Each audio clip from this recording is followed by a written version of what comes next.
This podcast is brought to you by Most Valuable Podcasts, leading the league in podcasting entertainment.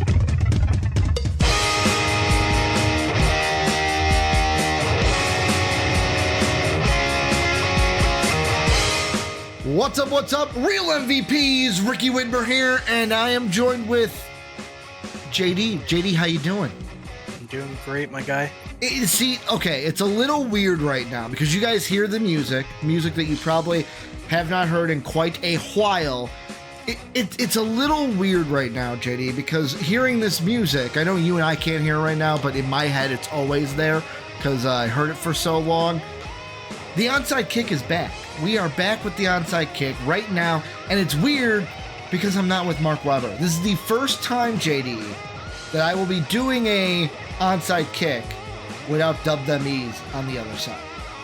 Yeah, it's I remember watching you guys before I was a part of the team, and I hope I can do just a good enough job. Sits back, a little flex there. I see you flexing the muscles, showing that construction bod.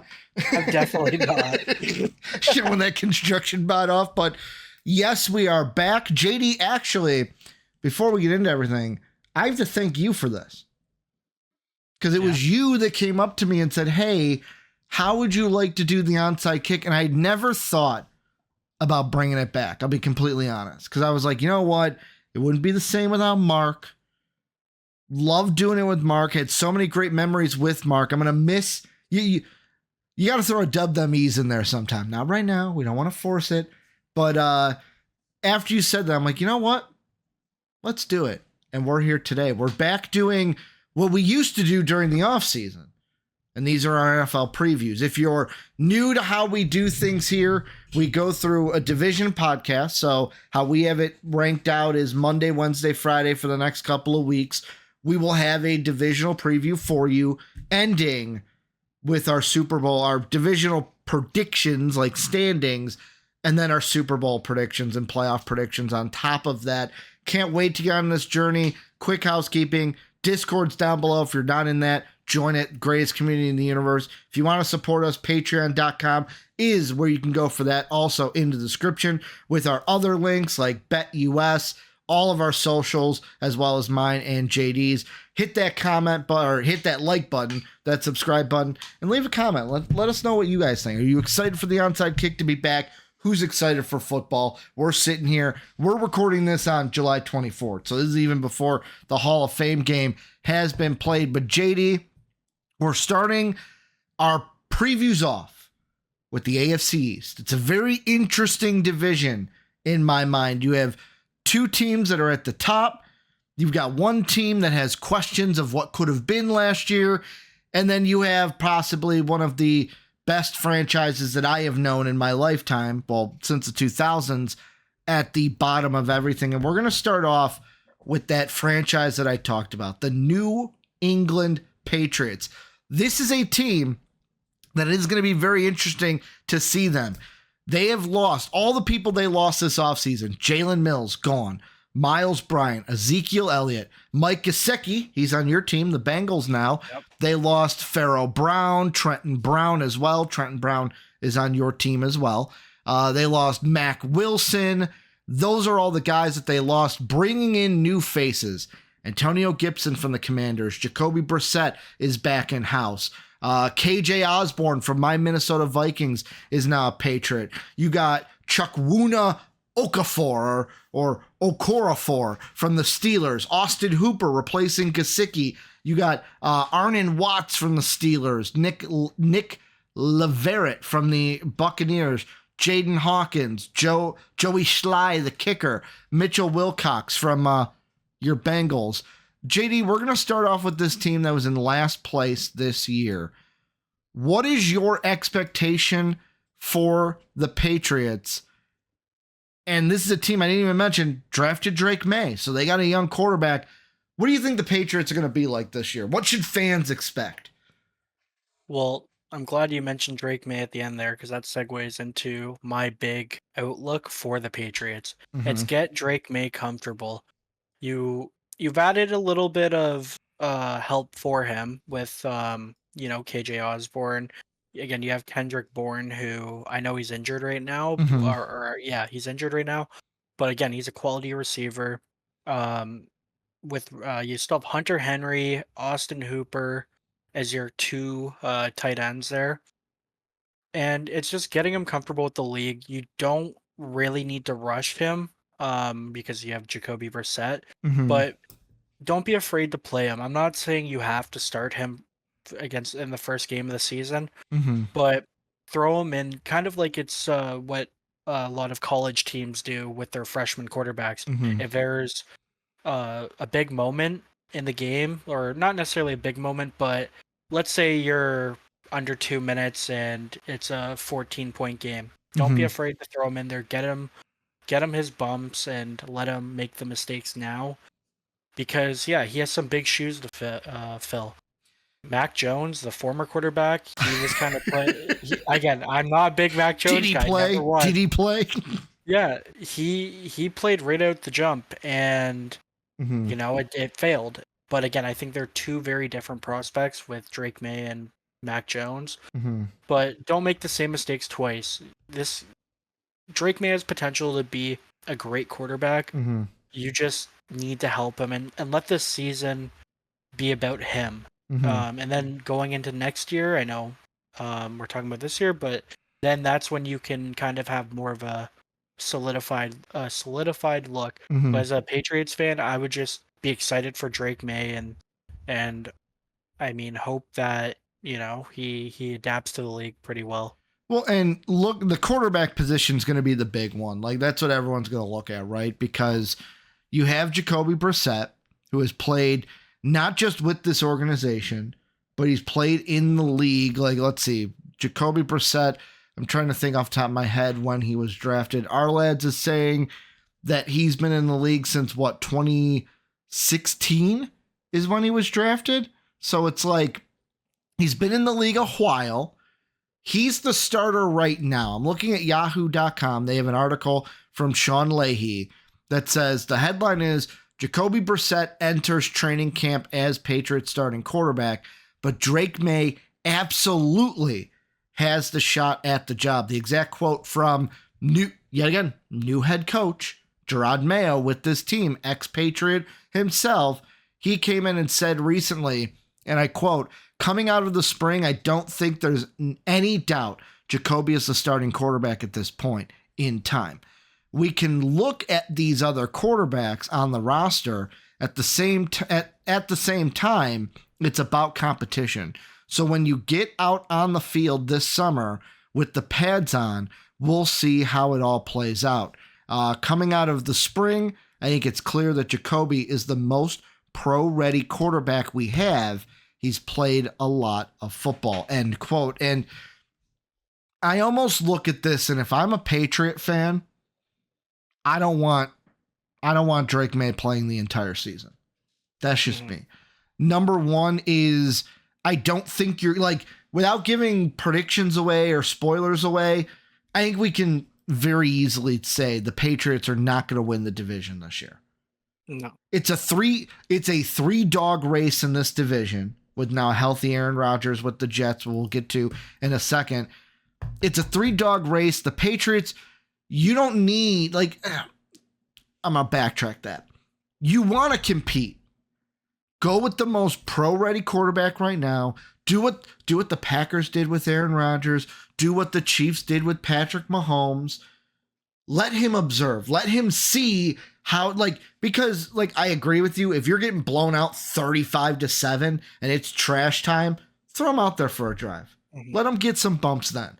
But overall, I would kind of be like, hey, you need to develop. You're not the most pro ready. Learn from Jacoby what it's like to be a pro. How does he approach the game? Pick up on that.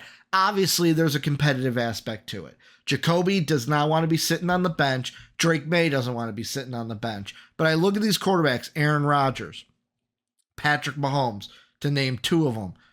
They sat before they started. You don't have to throw. Patrick Mahomes is going to be the GOAT when it's all said and done.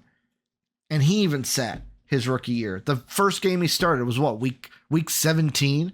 That was when we only had 17 weeks, played, I believe, the Broncos, and that was his coming out party. It's like, okay, you got to see him. Get ready for him next season.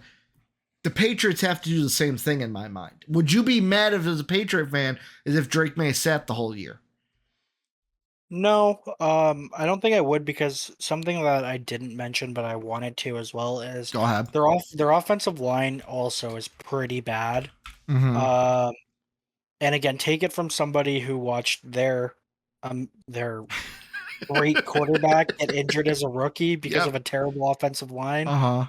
I mean, so I wouldn't be mad. It's definitely going to take away some of the fun of the season, because if you're, I mean, I would imagine if you're a Patriots fan and have realistic expectations, Yeah.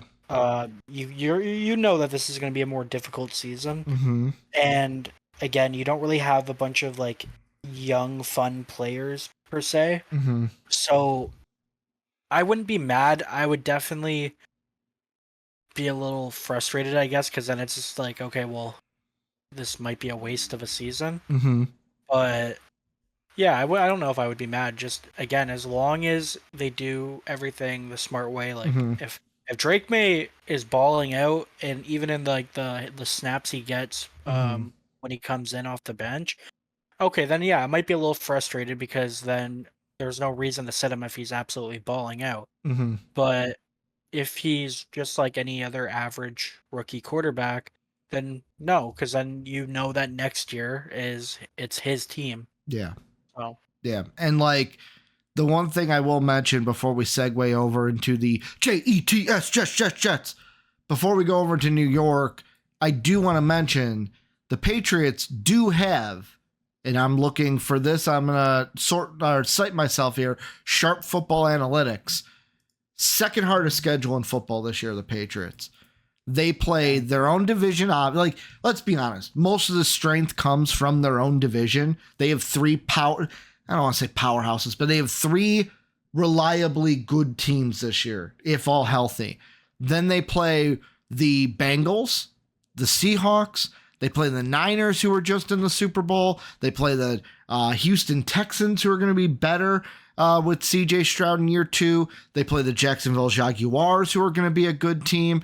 Tennessee, Chicago, who should be better. The Rams, the Colts, the Cardinals. Like, yeah, there's some teams on there. Oh, and the Chargers. There's some teams like, okay, the Bears, let's see how they are with Caleb Williams. Oh, the Cardinals, they're not going to be a great team.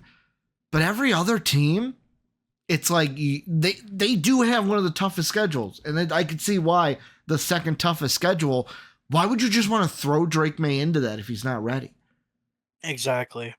Like, It just will hurt his confidence. he can win the job. If he wins the job, he wins the job, but don't rush him into it. Don't make it seem like, okay, we have to go ahead and get him in there and get him to start. You have Jacoby Brissett. You can go ahead and have Jacoby kind of play a little bit. And even if it takes Drake May the whole year, it'll take Drake May the whole year. It's not going to hurt him. So with that being said, let's take a look over at the New York Jets, where this year coming in, the biggest storyline is Aaron Rodgers. He's actually going to play this year. Last year he didn't play. He injured his Achilles on the first drive of that. I believe it was a Monday night game, coming out holding the flag. That's the only thing he did last year. So just like we did for the Patriots, the big losses for the Jets, all the players they lost. They got Bradley Anae is gone. Bryce Hall is gone. He's now with the Tampa Bay Buccaneers. Lincoln Tomlinson is gone. CJ Uzma is gone. You have Justin Hardy's out of town. Mekhi Becton is out of town. Quentin Jefferson's gone. Jordan Whitehead is gone. Bryce Huff is gone. Jake Stoll is gone. Boston Scott is gone. The last two, Jake Stoll, Boston Scott. I went into the Eagles there. That's on me. So the last two, disregard. Who do they bring in this year, free agent-wise? They've got Tyreek Cohen, former Bear. You've got Isaiah Oliver, Leka Fotu, Tyron Smith, Javon Kinlaw, Mike Williams coming over from the Chargers, Josh Simpson, and Tyrod Taylor, quarterback, going to be backing up Aaron Rodgers in this one.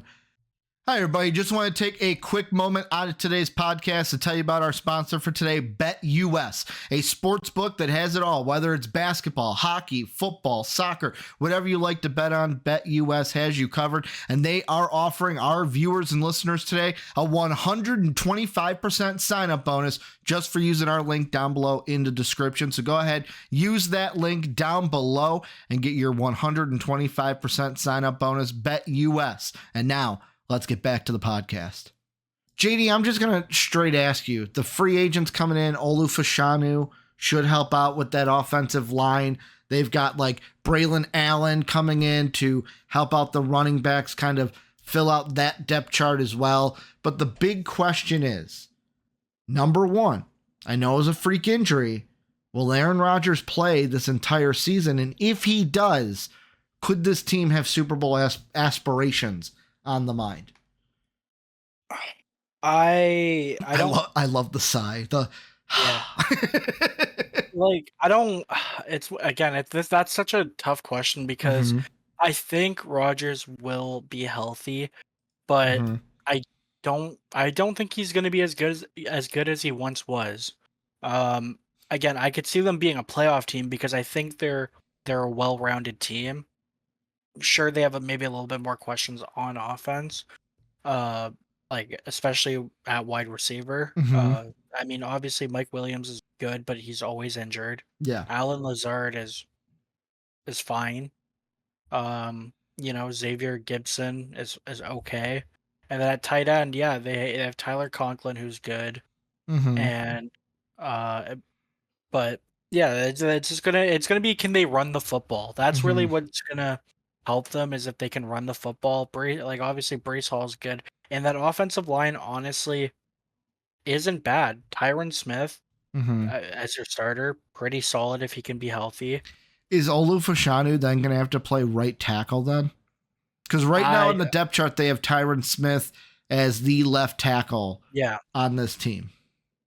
I mean, I think so. Like at least as a rookie, which I don't hate. Like again, if you watch our draft room content, I was talking about Olu Fashanu since last year, like last year's draft.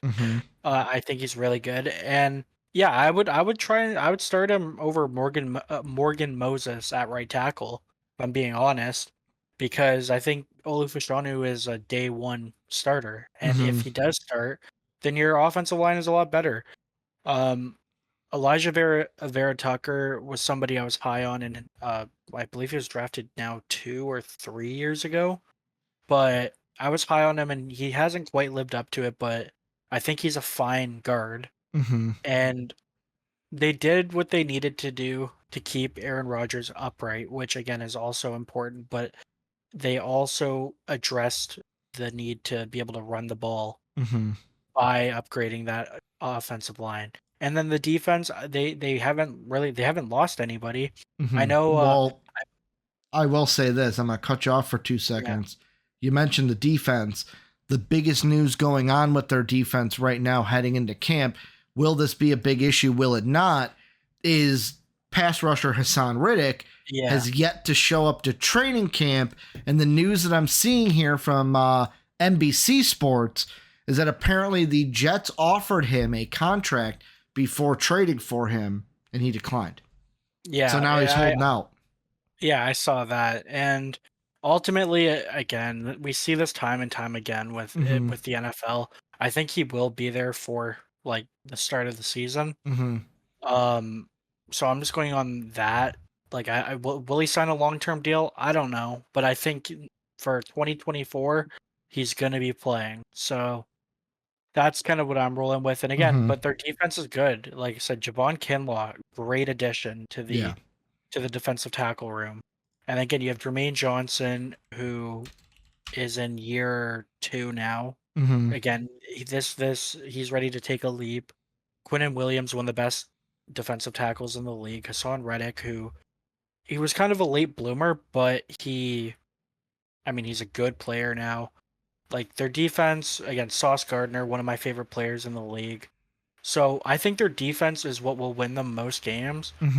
But I just don't know if Aaron Rodgers is going to still be at the level that can take them to a Super Bowl. And here's the thing that I'm going to look at with this team. A couple things based off what you said. One thing, the defense should be fine. This team should be fine. I'll be completely honest, because you mentioned the wide receivers, and I like what they have. Garrett Wilson, their star. You mentioned also Alan Lazard. Alan Lazard, he doesn't need to be the big star that he was with Green Bay. They have Garrett Wilson. The big question in this wide receiver room to me is Mike Williams going to stay healthy? Because in LA, he wasn't. In San Diego and LA, he was not healthy at all. Not healthy. If he can't stay healthy, that's going to be a problem. Number two, you mentioned the running backs. Yes, they have Breece Hall, who many are saying is going to have a breakout year this year with Aaron Rodgers at quarterback.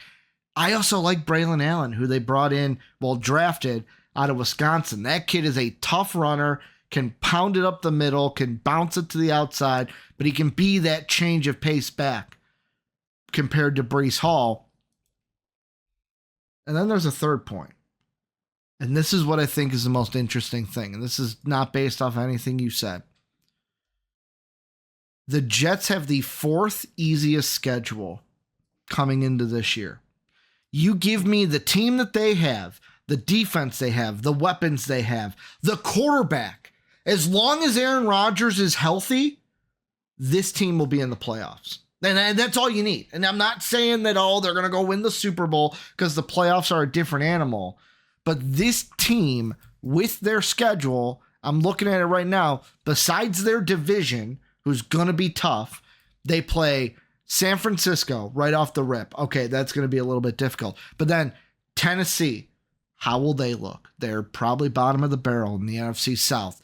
You've got the Denver Broncos. How will they look with a rookie quarterback in Bo Nix? Probably not great. The Vikings this year. The Vikings are going to be bottom of the barrel in the NFC North this year. We're not going to be good either. We got Sam Darnold as our quarterback right now, JD. And JJ.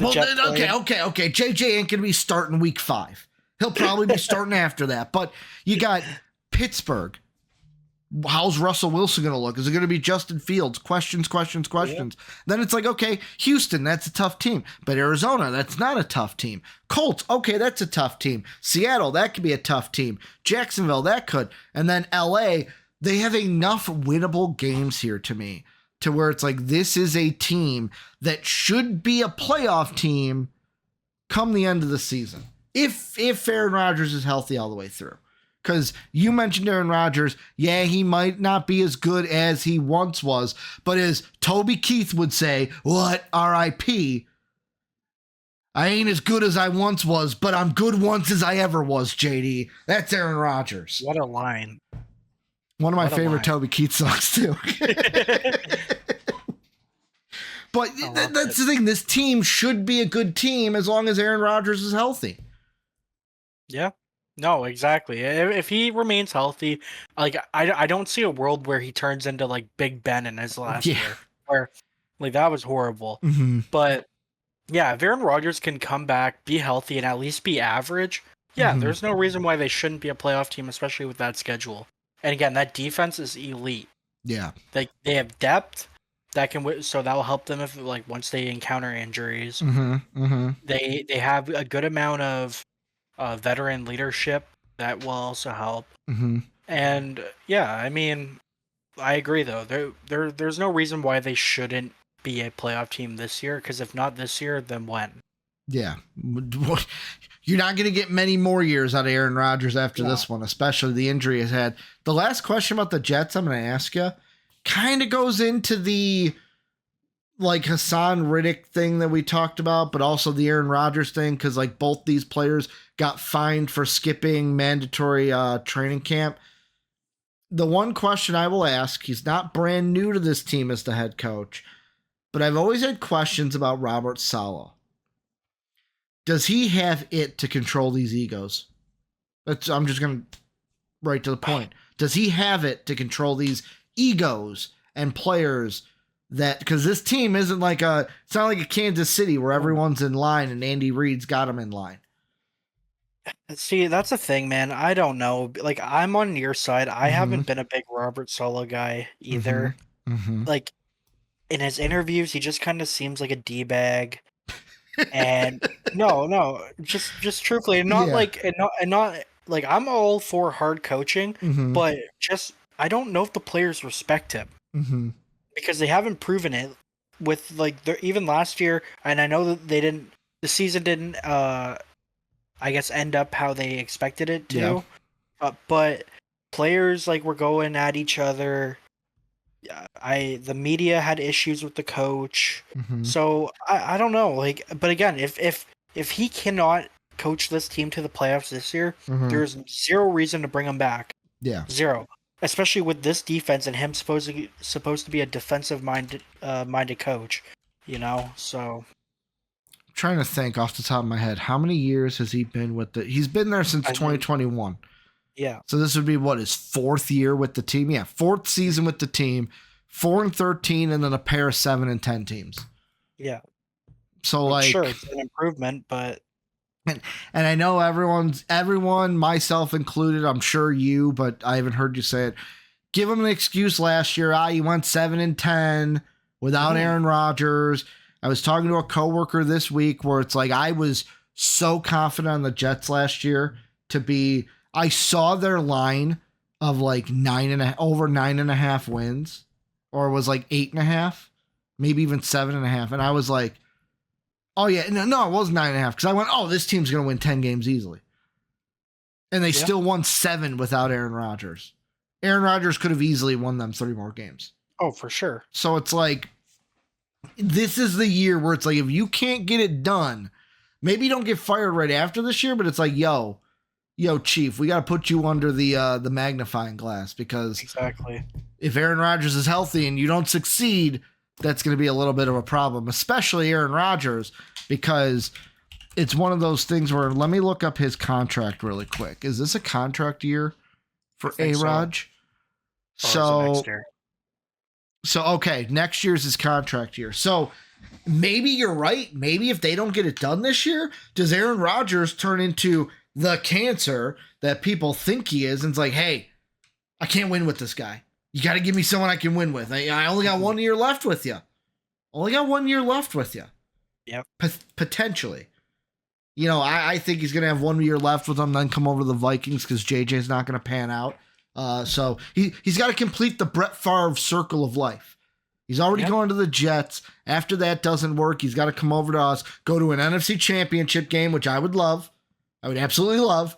But yeah, if he doesn't succeed this year, Aaron's like, hey, I need someone that can help me win. Absolutely need someone that can help me win. Moving on, though, the team that finished second in the AFC East last year, the Miami Dolphins. This is a team people are like, are they going to take that next step? Mike McDaniels, everyone likes. Tyreek Hill, one of the best receivers in the league. You had the A-Chain coming out party last year. Tua Tagovailoa, are we going to be throwing up the ones, acknowledging him as the tribal chief of the AFC East? Let's get into what they lost. Chase Claypool, gone. He's with Buffalo now. You got Cedric Wilson, gone. He's with the Saints now. Jerome Baker, gone in Seattle. Raekwon Davis, gone. He's in Indianapolis. Andrew Van Ginkel, gone. He's with Minnesota. Brandon Jones is now in Denver. Robert Hunt is with the Panthers. Christian Wilkins is with the Raiders. What did they bring in free agency-wise? Jody Fortson, tight end from the Chiefs. You got Tyir Tart, D-tackle from the Texans. Cameron Brown, linebacker from the Giants. Anthony Walker Jr., inside linebacker from the Browns. They bring in Marcus May, free safety from the Saints. Benito Jones, DT from the Lions. They bring in Jack Driscoll from the Eagles. They bring in Neville Gallimore from the Cowboys. Jonathan Harris from the Broncos. And last but not least, they bring in more. They bring in Sharon Neal. They bring in Calais Campbell. They bring in Jordan Poyer. They bring in Odell Beckham Jr. from the Ravens. Shaquille Barrett, Jonnu Smith, Kendall Fuller, and then finally wrapping it out, Aaron Brewer and Jordan Brooks. JD, with this Dolphins team, big draftees that could play. They bring in Chop Robinson on that defensive side. They also bring in Patrick Paul on the offensive line that could make a difference in there. The thing I'm going to ask about this Dolphin team, is this the year? They were tied with the Bills last year. Bills had the tiebreaker over them. They both went 4-2 in the division last year. Is this the year the Dolphins overtake the Bills and win the AFC East? I mean, because that's pretty much the big question with this team. I don't want to spoil my my prediction here, but I'll say there's a good chance that they do. I mean, again, kind of like another team, or sorry, kind of like what I said about to the Jets, but to a more extreme view, I guess.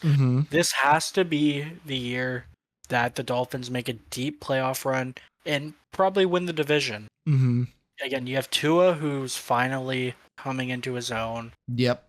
Your offense, let's just say, your offense is probably the, I don't want to say best because of Patrick Mahomes. Well, I was going to say, I'll tag in with the offense here, ask you, how much of a difference does OBJ make? I don't really think much of any. Because right now, the starters on the depth chart are Waddle and Odell on the outside. Looks like they're going to put Tyreek Hill in the slot, which is him as a slot receiver. Amazing. Just let him run. Yeah, like, I mean, OBJ's fine, but like, let's not kid ourselves. Even when he was on the Rams, and people are like, "Oh my god, yeah, oh my god, look at OBJ." No, he's washed. He's fine. He's a fine receiver.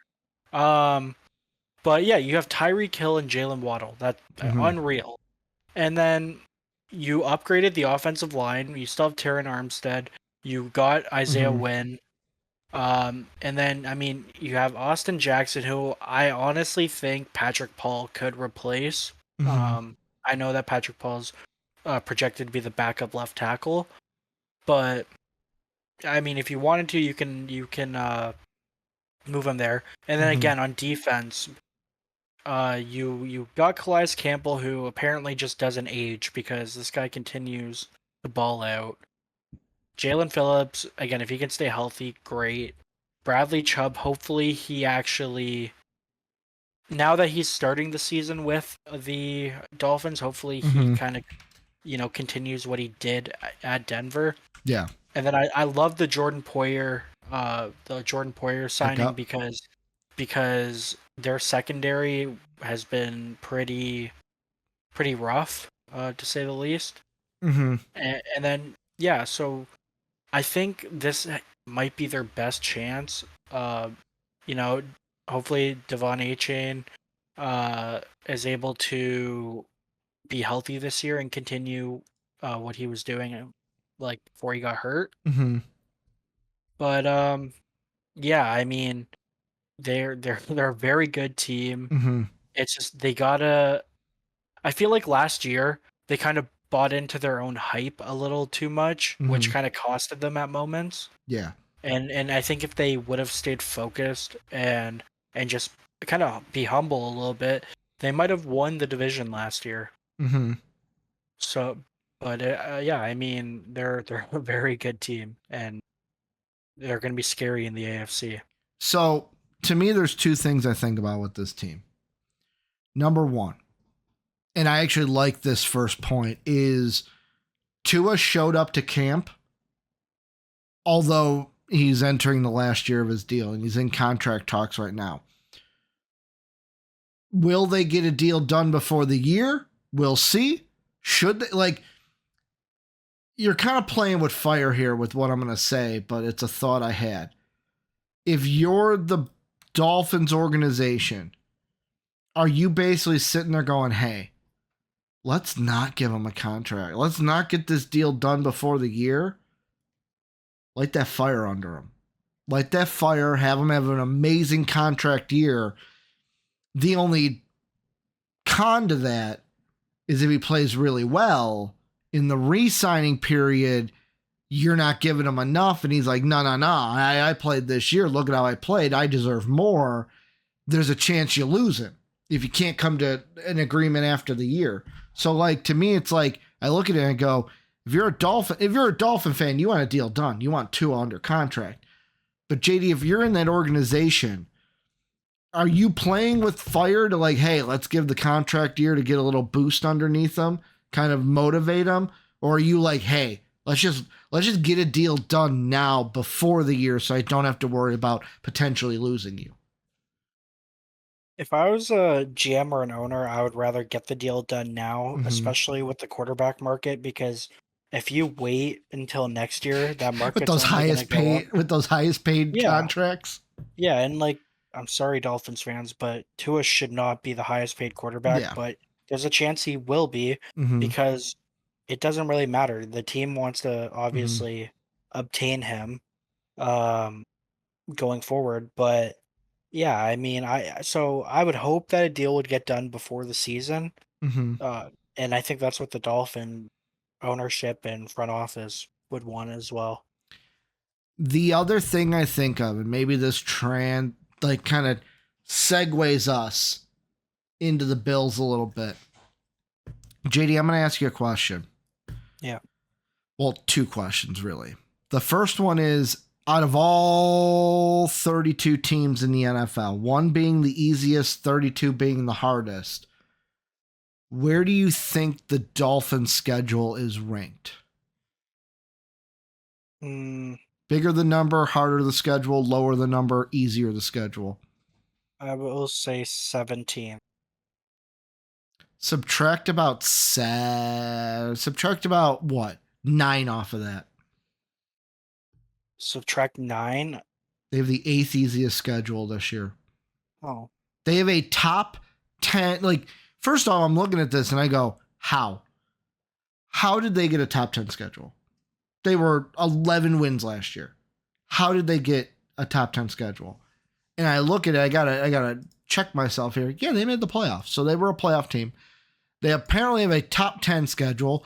Where do you think the Bills' strength of schedule is? 1 to 32. They're probably like in the high 20s because they're a first place team. You're absolutely right. 28.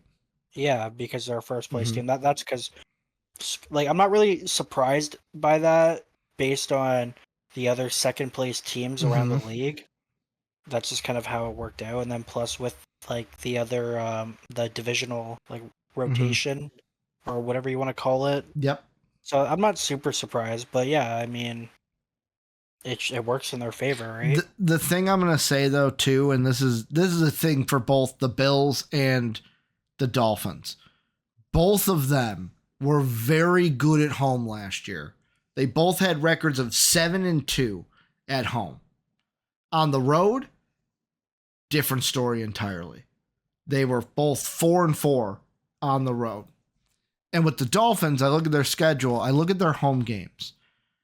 Jacksonville, Buffalo, Tennessee, Arizona, Vegas, New England, New York Jets, San Francisco 49ers. And now some of those teams, the Bills, the 49ers, I'll even throw Jacksonville in there. Like, okay, those are like playoff worthy teams. The thing you got to think about with Miami, though, especially early in the year, those first two, maybe Jacksonville's used to it because they play in Florida as well. It is hot. It is hot when you go down and play in Miami, JD. And the Bills got to go there early. Now, the good thing with the Bills, it'll be a Thursday night game. Sun will be down. Might not be as hot with that sun beating down on you, but you still got to go there and play. They can handle their own at home. They're just going to have to now handle the road, which Seattle, playing in Seattle is always tough. New England, they should win. The Colts are a tough team. The Bills are a tough team. The Rams, we'll see. The Packers playing in Lambeau is tough. Houston, they're going to be a tough team. Cleveland, we'll see. But and then the Jets at the end. To me, the toughness of the Dolphin schedule comes on the road. They're going to have to handle themselves on the road. Yeah. Should we expect them to be like, hey, you know what? Let's handle ourselves at home, go 7-2 again. Then we just got to go 500 on the road again. We'll be fine. I don't think you can do that. No. You're obviously going to play to win every game, but this team is going to have to be a lot better on the road this year than they were last year. Yeah, for sure. Because again, that could be the difference between First being and a second. first play. Yeah, exactly. Being first and second. And sure, like you said, the Bills weren't very good on the road either last year. But again, that's just winning 7 games. Like no matter the category, shouldn't it's be not taken easy. for granted. Yeah. Yeah. So, I mean, yeah, they got to figure out their issues away from home. I mean, that I don't know what the record was away from home the year before last year, but assuming it wasn't just 500. I don't know how much stock or worry I'd buy into that. But if it happens again this year, then maybe you question the coach because it's up to the coach to get his team ready for a road game. You're gonna question Mike McDaniels? I've been known to not like him as a coach. So, is he too mainstream for you, man? People like him? No, believe me, it's not that. I just I wouldn't be sending out my quarterback with concussion issues. Yes, that's a bit. I love Mike McDaniels though. Mainly it's his interviews on the field. JD's like, rip it, dude. Rip it, dude. Moving on though to the last team, the Bills are kind of in that same boat. They were 11-4. What did the Bills lose? So they lose Tyler Matachekiv. They lose Kyle Allen. They lose Poona Ford.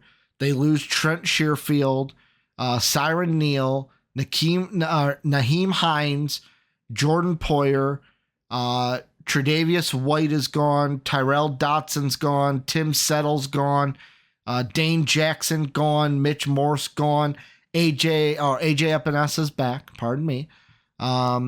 Leonard Floyd gone, Gabriel Davis gone, Mac McClain gone, or McCain gone, Giovanni Ricci gone, Tyreek Cohen gone. Oh, those last 3 yet again. I got to stop and read those last 3 for the Panthers. Ignore me. And getting back with the getting the dust off the wheel. Yes, they traded Stephon Diggs. I was only reading free agency, so good. You're good on that. They got rid of Stephon Diggs. He is now in Houston. What did they add? Mac Hollins, D. Delaney, Chase Claypool, which is a downgrade either way from Gabriel Davis or Stephon Diggs. Casey Toohill.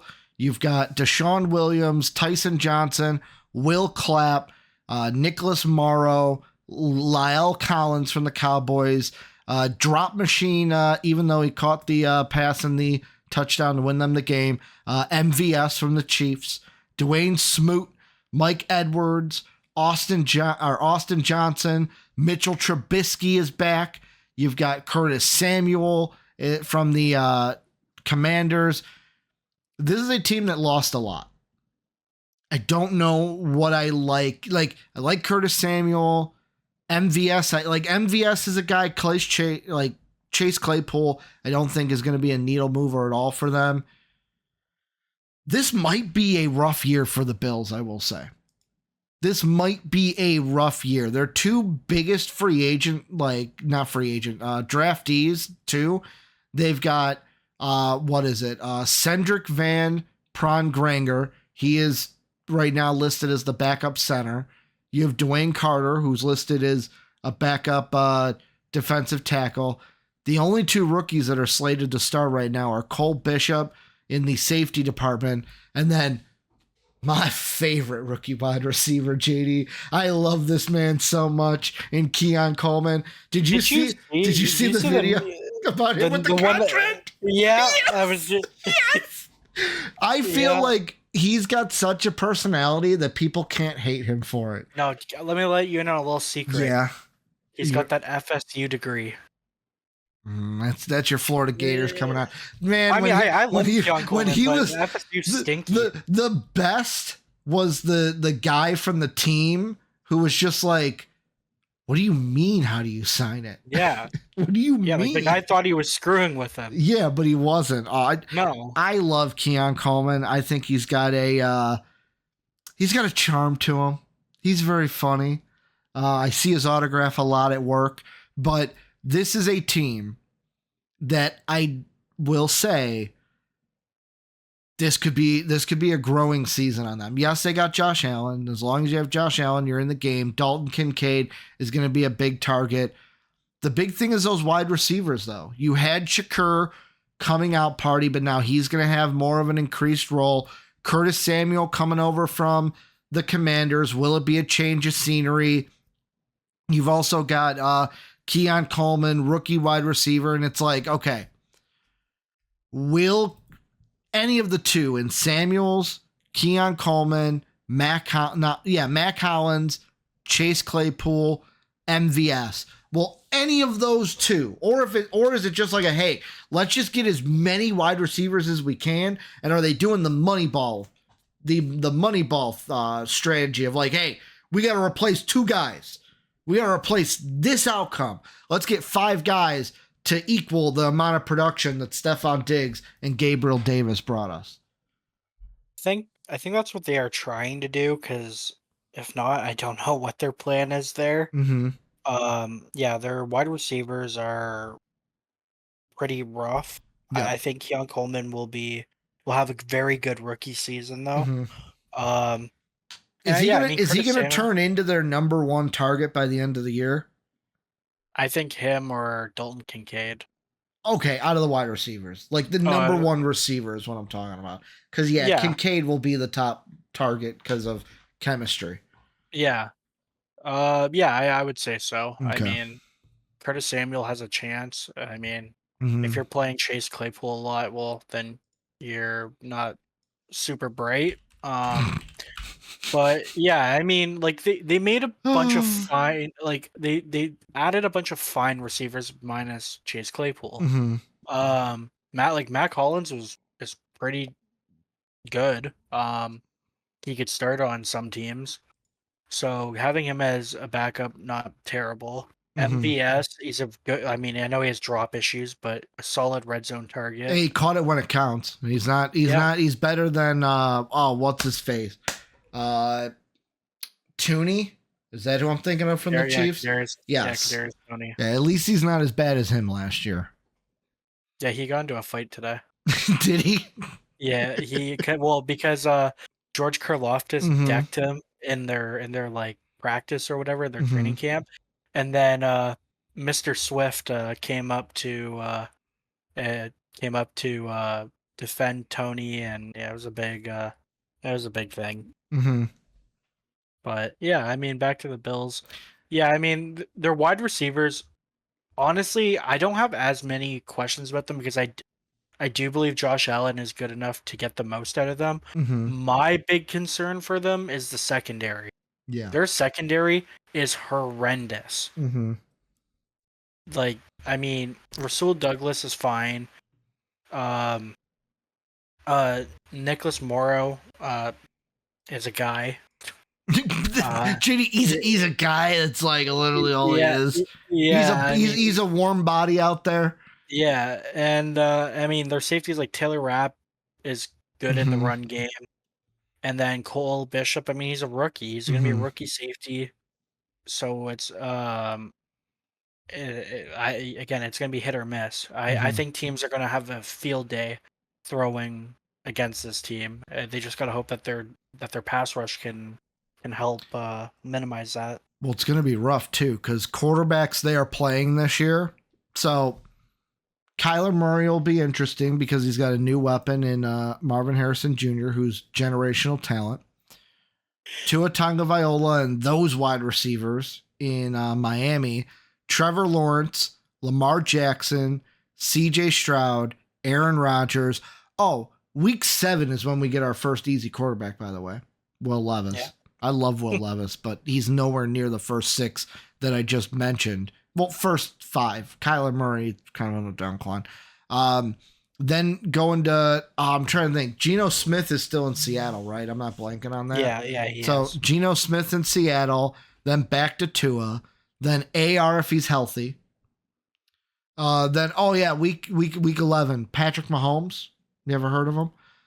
You have then, why am I blanking on his name? Brock Purdy. Then you have, shoot, I don't even know the Rams. Is it still Stafford? I'm trying to think if Stafford's even going to be starting by week 13. I mean, Will this be the end? or what? him or Baker? No, is Baker there now? No, isn't it Carson Beck? Didn't they draft him Oh, out of Beck. Georgia? No, not Beck. Stetson Yes. Bennett. Oh, but Jimmy Beck. Garoppolo's there too. Oh. Okay, 'cause so their depth Beck chart is was Matthew so- Stafford, Jimmy Garoppolo, Stenson Bennett, and Dresser Wynn right now. Garoppolo, though, is suspended for a couple games. Then you got Jared Goff. Then it's either May or Brissett, back to Aaron Rodgers, and then May or Brissett. Like, there's some easy quarterbacks there, but that's a lot of good quarterbacks. That's like some of the top tier quarterbacks. I can now see why they have the 28th hardest schedule in the NFL.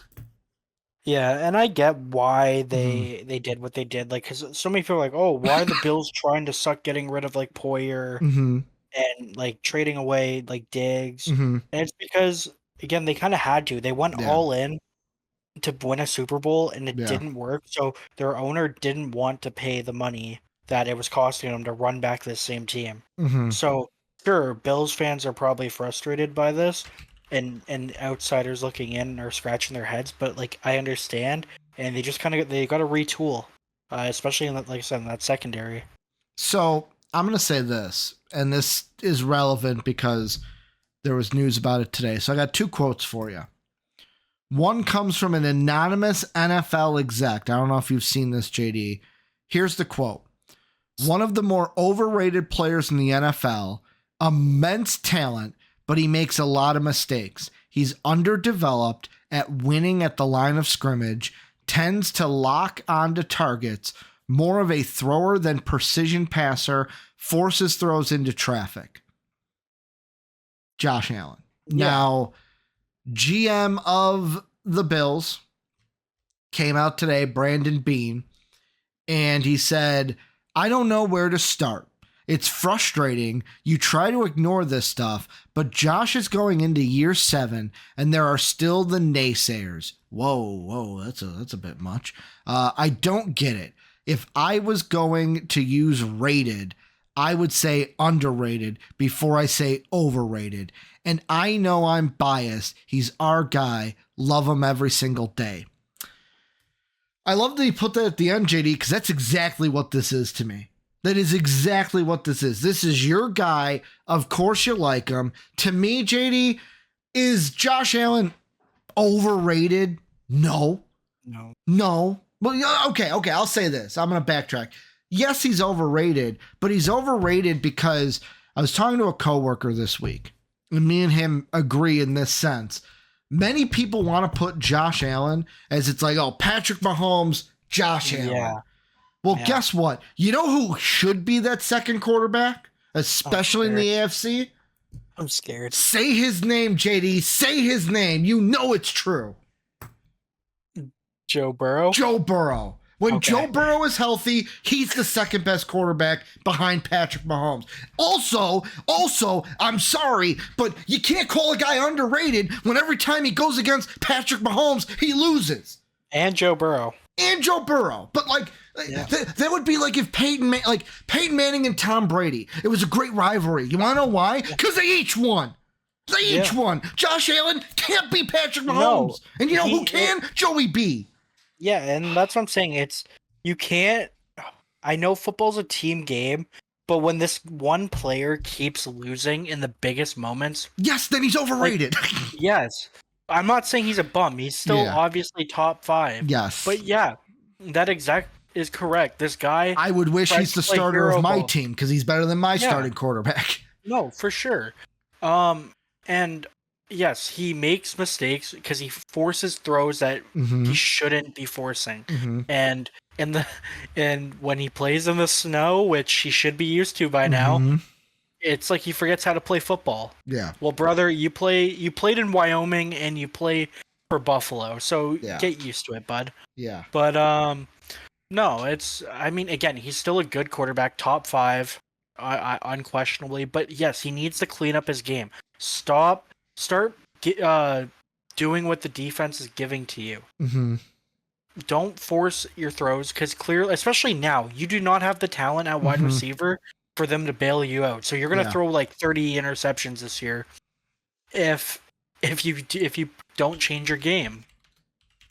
But I don't blame the GM though for saying that, because again, he is a top 5 quarterback, and yes, you're gonna ride with your guy if he's that good. It's not like you're looking to replace him after the year. So Josh Allen had the most interceptions he's ever thrown in a season last year. How many do you think he had? Wasn't it 17? Close, 18. Okay. He also had one of the lowest touchdown totals he's had since his second year in the league in 2019. He had only 29 touchdowns. I was going to say 28. For 3 years straight, he was at 37, 36, 35. Yeah. And sure, he can definitely have a bounce back year. But again, it's hard to believe fully in that with the talent at wide receiver. But I think he'll be able to get the most out of each of those guys. Now, one of the things I got to look at before I say this, because obviously I was a child during the later end of this. So 1983 to 1999 is what I'm looking at here, JD. I want to see some, because I know Dan Marino was the guy who it was like, oh, like he's the greatest guy never to win a Super Bowl. So went to a Super Bowl and lost. Okay. They did go to the playoffs quite a bit. The one thing I couldn't remember is if those Dolphin teams, like how often they went to the playoffs. Because like my recollection of the Dolphins when I was a kid was that they were not good. But that was probably after the 2000s, after he quit. But like, I almost have a sense if things keep going the way they're going, JD, Josh Allen will have a very similar career to Dan Marino. Great quarterback, great talent, immense talent. Where's this? Yeah. Where's this? Oh, against the other great quarterbacks that you played against. Did you beat them? Yeah. No, you didn't. So it's like, eventually it's going to come down to, can you win? And like I said, like quarterbacks in total, leave the NFC alone. The AFC alone, I would put, like, if you're telling me game on the line, NFC or AFC championship game, who you want as your quarterback? Patrick Mahomes is number 1. Joey B is number 2. If I can't take either of those two teams, you know who I would go with over Josh Allen still? And people might call me crazy for this. Herbert? No. Oh. Lamar Jackson. Yeah. Then I would go Josh. You'll see, it's like Lamar, Josh Allen, Air Bear, they're all right there. After, like, that's tier 2. Yeah. After tier 1, which is, well, let's be, tier A is Mahomes, tier B is Burrow, tier C is then the rest of those 3. Yeah, Mahomes is by himself. No, 100%. And I was gonna say, because like, I mean, Lamar in the playoffs is pretty similar to Josh Allen. Like the guy turns the ball over, and his style of play doesn't. But we'll see this year. That team is much like the Bills of last year. They're loaded, ready to go. Will it pay dividends for the Ravens this year? Going all in with Derrick Henry. Yeah, we'll find out. I think that Ravens. We're gonna get to the Ravens. So how the schedule works. I'm gonna pull it up here so I don't get it wrong. So for you guys out there, just gonna give you guys a rundown right now. You're watching this on the 5th. We're starting these in August. You're watching this one on the 5th. This upcoming Wednesday will be the NFC East. Kind of finish the East off. JD on Friday, like they're watching us on Monday. Wednesday is going to be by Friday. We're talking about the AFC North, talking about your boys, talking about the Ravens. How our schedule works this year. We're going to go East, North, South, West, AFC first. So it'll be AFC East, NFC East, AFC North, NFC North, AFC South, NFC South, AFC West, NFC West. And at the very end, it will be our prediction. So that's basically how August is going to go. It's going to be every Monday, Wednesday, Friday for right now through August. Then towards that last week of August, boom, JD and I, we're back weekly with the onside kick for you guys all the way through football season. JD, there were some nerves at the beginning. I'm not going to lie. A little bit of rambling going on from me. It was very new. It's kind of like also like I was cheating on my partner there. It was Mark and I for so long. But this felt good. I don't know about you. I felt really good with this podcast. More so than I have in a long time. Same. And I mean, it just gives us more to talk about. And then we still have the draft room as well. Yep. That hasn't gone nowhere. So I will say, good point. For those of you out there that are wondering, this does not change anything with the draft room. The draft room will stay the same as it is. This is just football content. So all the draft talk will be just on the draft room. You'll get your draft talk and your football talk. Best thing about this, JD, back in the day, we used to have to pick like, oh, do I want to talk about NFL news or do I want to talk about draft news? Draft news gets more views. Let's go with that. Now we don't have that. We can just talk straight football news on this podcast, and the draft room can be all about our draft content. But thank you, JD, for a great episode. Yeah. Love talking football. I'll be honest, I love talking to you in general. I love talking to all the guys at MVP, but love talking to you about football. Let us know what you guys think down below in that comment section. Also, hit that subscribe button if you're new. Hit that like button. It really helps us out. Check out the Discord down below. If you want to support us, Patreon in our link. Check out our sponsor, BETUS, in the description as well. All of our socials, Instagram, TikTok. We're on the TikToks. We got to get that up and going. That's on me. We got to get more clips out there on the TikToks. But JD, was a great episode. Thank you. Can't wait to do all of these previews and then get into the season with you. For you guys out there, I cut you off. I did what I don't want to do. No, I was just saying, it's go time. Football's around the corner, baby. Oh, thank you guys for everything you do, and remember, dub those E's, everybody. Goodbye. As always, we'd like to thank the people that make these videos possible, our patrons whose names are displayed on the screen now. If you would like to become a patron, go ahead and click the Patreon icon in the bottom right. And if you'd like to check out another video from MVP Sports, hit the video in the upper left. As always, thanks for watching.